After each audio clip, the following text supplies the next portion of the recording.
राजूल पाटलांची ठाकरेंच्या शिवसेनेमधून हकालपट्टी करण्याची आता मागणी केली जाते। ईशान्य मुंबई लोकसभा मतदारसंघातील शिवसैनिकांची मागणी आहे।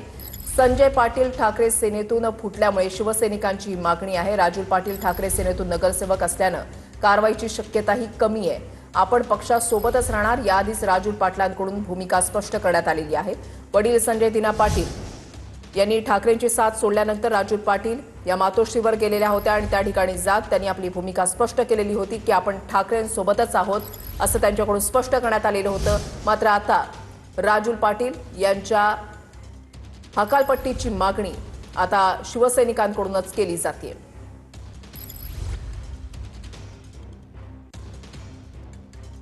निवृत्ती बाबर आमचे प्रतिनिधी या संदर्भातली अधिक माहिती देतील। निवृत्ती, नेमकं काय घडतंय, काय झालेलं आहे?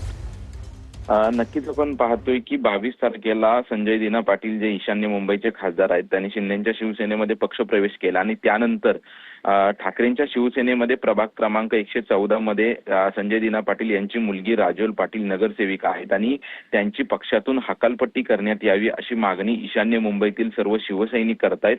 मात्र पालिकेतील परिस्थिती पाहता राजोल पाटील यांची हकालपट्टी पक्षातून केली जाईल अशी शक्यता जी आहे ती कमी दिसते, कारण की ठाकरेंच्या शिवसेनेचे 65 नगरसेवक आहेत आणि त्यानुसार संपूर्ण समित्यांमध्ये त्यांना जागा मिळालेली आहे। जर राजोल पाटील यांची हकालपट्टी केली तर या समित्यांचं गणित जे आहे ते गणित बिघडू शकतं। त्याच्यामुळे राजोल पाटील यांची हकालपट्टी करण्याची शक्यता जी आहे ती शक्यता कमी आहे। जेव्हा नगरसेवकांना एखादा व्हीप बजावला जातो किंवा पक्षविरोधी काम केलं जातं, अशाच वेळी नगरसेवकांची हकालपट्टी जी आहे ते पक्षातून केली जाते। मात्र व्हीप बजावण्याची परिस्थिती आता तरी सध्या मुंबई महानगरपालिकेमध्ये नाही। मात्र ठाकरेंच्या शिवसेनेकडून वारंवार मागणी केली जाते की ज्या पद्धतीने संजय दिना पाटील यांनी पक्षप्रवेश केला आणि त्यानंतर राजोल पाटील यांची देखील हकालपट्टी करण्यात यावी। मात्र राजोल पाटील यांनी मातोश्रीवर जाऊन उद्धव ठाकरे आणि आदित्य ठाकरे यांची भेट देखील घेतली होती आणि त्या ठिकाणी आपण पक्षासोबतच आहोत अशी भूमिका जी आहे ती भूमिका त्यांनी बजावली होती। त्यानंतर देखील शिवसैनिकांनी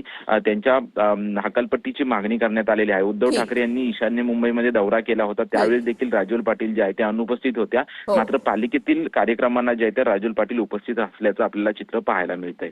धन्यवाद निवृत्ती दिलेल्या सविस्तर माहितीसाठी।